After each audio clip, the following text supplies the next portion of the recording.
ಹೊಸ ಕಟ್ಟಡ ರೆಡಿ ಇದ್ರೂ ಕೂಡ ದುಂದು ವೆಚ್ಚಾಗ್ತಾರೆ. ಚಿಕ್ಕೋಡಿಯಲ್ಲಿ ಉದ್ಘಾಟನೆಯಾಗದ 6 ಕಟ್ಟಡಗಳು, ಕೋಟಿ ವೆಚ್ಚದ ಕಟ್ಟಡಗಳಲ್ಲಿ ಶ್ವಾನಗಳು ವಾಸ ಮಾಡ್ತಾ ಇದ್ದಾವೆ. ಚಿಕ್ಕೋಡಿಯಲ್ಲಿ ಉದ್ಘಾಟನೆ ಆಗಲಿಲ್ಲ 6 ಕಟ್ಟಡಗಳು.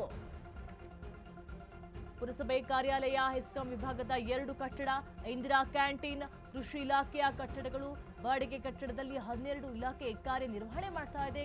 ಕಚೇರಿಗಳ ಮಾಸಿಕ ಬಾಡಿಗೆ ಕೂಡ ಮೊತ್ತ 2 ಲಕ್ಷ ರೂಪಾಯಿ ಕೂಡ ಇದೆ. ಹೊಸ ಕಟ್ಟಡ ಸಾರ್ವಜನಿಕರ ಸೇವೆಗೆ ನೀಡದೆ ನಿರ್ಲಕ್ಷ್ಯವನ್ನ ಮಾಡ್ತಾ ಇದ್ದಾರೆ. ಚಿಕ್ಕೋಡಿಯಲ್ಲಿ ಉದ್ಘಾಟನೆ ಆಗಲಿಲ್ಲ 6 ಸರ್ಕಾರಿ ಕಟ್ಟಡಗಳು. ಯಾಕೆ ಕೋಟಿಯನ್ನ ವೆಚ್ಚ ಮಾಡಿ ವೆಚ್ಚವನ್ನ ಮಾಡಿಬಿಟ್ಟು ಉದ್ಘಾಟನೆ ಮಾಡದೆ ಹಾಗೆ ಬಿಟ್ಬಿಟ್ಟು ಅಲ್ಲಿ ಶ್ವಾನಗಳು ಹೆಚ್ಚಾಗುತ್ತೆ, ಅಲ್ಲಿ ಬೀದಿ ನಾಯಿಗಳು ಕೂಡ ಇದರಿಂದನೂ ಕೂಡ ಹೆಚ್ಚಾಗುವಂಥದ್ದು. 6 ಕಟ್ಟಡಗಳಿದೆ. ಆ 6 ಕಟ್ಟಡಗಳು ಕೂಡ ಎಲ್ಲ ರೆಡಿಯಾಗಿದ್ರು ಕೂಡ ಇನ್ನು ಉದ್ಘಾಟನೆಗೆ ತಯಾರಾಗಲಿಲ್ಲ. ಹಾಗಾದ್ರೆ ಯಾಕೆ ಅಧಿಕಾರಿಗಳು ನಿರ್ಲಕ್ಷ್ಯವನ್ನ ಮಾಡ್ತಾ ಇದ್ದಾರೆ? ಅಷ್ಟು ಕೋಟಿ ವೆಚ್ಚವನ್ನ ಹಾಕ್ಬಿಟ್ಟು 6 ಕಟ್ಟಡಗಳನ್ನ ಕಟ್ಟಿದ್ದಾರೆ, ಸರ್ಕಾರಿ ಕಟ್ಟಡಗಳು, ಆದ್ರೂ ಕೂಡ ಉದ್ಘಾಟನೆಗೆ ತಯಾರಿಲ್ಲ. ಕೋಟಿ ವೆಚ್ಚದಲ್ಲಿ ನಿರ್ಮಿಸಿದ ಕಟ್ಟಡಗಳು ಈಗ ಶ್ವಾನಗಳ ವಾಸಸ್ಥಾನ ಆಗಿ ಹೋಗಿದೆ. ಸಾಕಷ್ಟು ಸರ್ಕಾರಿ ಕಚೇರಿಗಳು ಬಾಡಿಗೆ ಮನೆಯಾಗ ಇದಾವೆ. ಸರ್ಕಾರಿ ಕಟ್ಟಡಗಳು ಏನು ರೀತಿ ಕಟ್ಟಡಗಳು ಮಾಡ್ಕೊಂಡಿಲ್ಲ.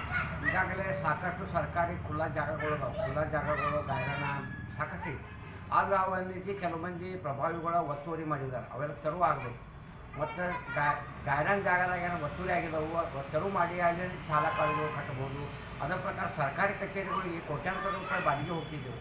ಅಷ್ಟು ಬಾಡಿಗೆ ಸರ್ಕಾರದ ಹಣ ವೆಚ್ಚ ಮಾಡೋದಕ್ಕೆ ಆ ಬಾಡಿಗೆ ಹಣದೊಳಗನ್ನು ಇವತ್ತನಕ್ಕೆ ಕಟ್ಟಡಗಳು ತಯಾರಾಗ್ತವೆ, ಸರ್ಕಾರಿ ಆಫೀಸ್ಗಳು ತಯಾರಾಗ್ತವೆ. ಅದಕ್ಕೆ ಕೂಡಲೇ ಸಂಬಂಧಪಟ್ಟ ಇಲಾಖೆ ಅಧಿಕಾರಿಗಳು ಅಥವಾ ಸರ್ಕಾರ, ಶಾಸಕರ ಕಡೆ ಗಮನ ಹರಿಸಬೇಕು. ಈಗ ಮ್ಯಾಲಿನೆಲ್ಲ ಅಲ್ಲಿ ಸಮುದಾಯ ಭವನಗಳು ಸಾಕಷ್ಟು ಕಟ್ಟಾಕಲಿಲ್ಲ. ಅದರ ಪ್ರಕಾರ ಈಗ ಚಿಕ್ಕೋಡಿ ಒಳಗೆ ಸರ್ಕಾರಿ ಕಚೇರಿಗಳು ಪ್ರತಿಯೊಂದು ಕಚೇರಿಗಳು ಯಾದಿ ಮಾಡಿ ಯಾವ್ಯಾವ ಕಚೇರಿಗಳು ಬಾಡಿಗೆ ಮನೆಯಾಗಿಂದ ಅವತ್ತು ತೆರವು ಮಾಡಬೇಕು ಮತ್ತು ಎಲ್ಲ ಕಚೇರಿಗಳಿಗೆ ಸ್ವಂತ ಕಟ್ಟಡಗಳು ನಿರ್ಮಾಣ ಮಾಡಬೇಕಂತ ನಮ್ಮ ವಾಹಿನಿ ಮುಖಾಂತರ ಹೇಳಿಕೆ